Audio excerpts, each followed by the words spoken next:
Noli!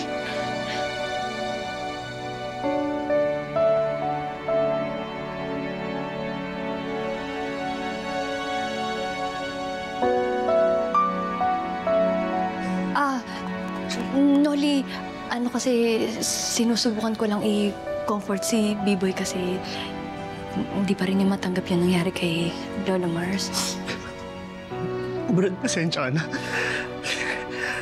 Alam mo naman siguro kung gaano ako naapekto sa pagkamatay ni Lola Mars.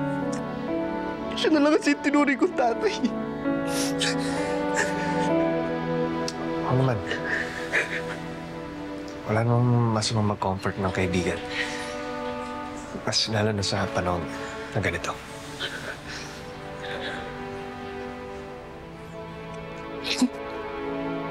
Pasensya na talaga, Brad. Sorry. Okay lang hindi po eh. Kakait, papasama sana ako sa'yo sa lamay. Sige, tara. Tara. Sige.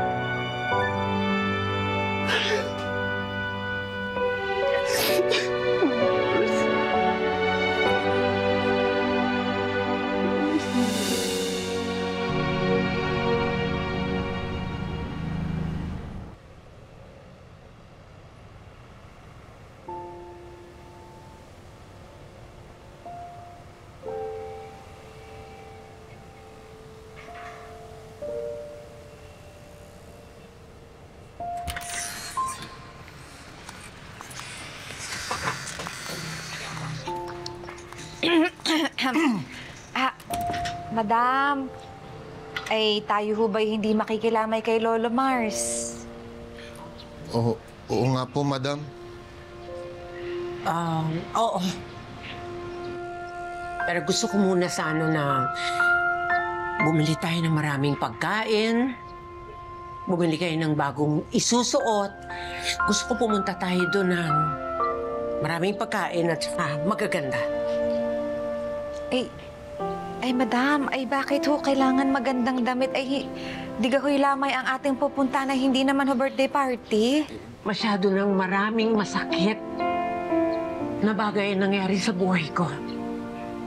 Ayoko nang malungkot. Kaya mas mabuti pa na sundin na lang ninyo ako.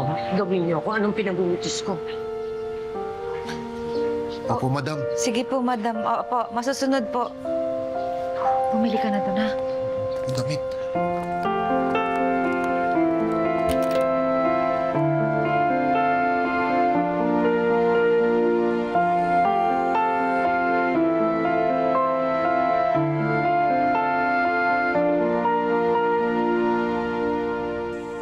Kisses, I know you're still grieving, but I need to go back to Guam.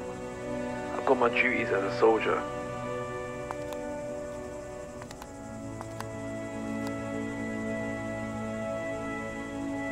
My love.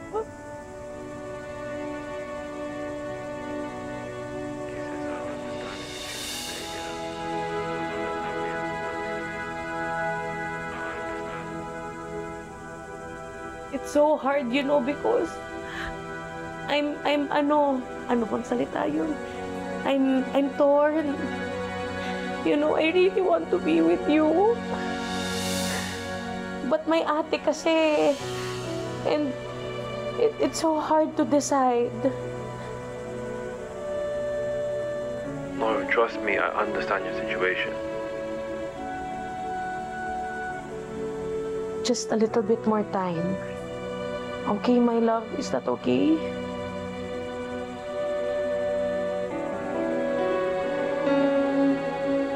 Take care, my love. Thank you.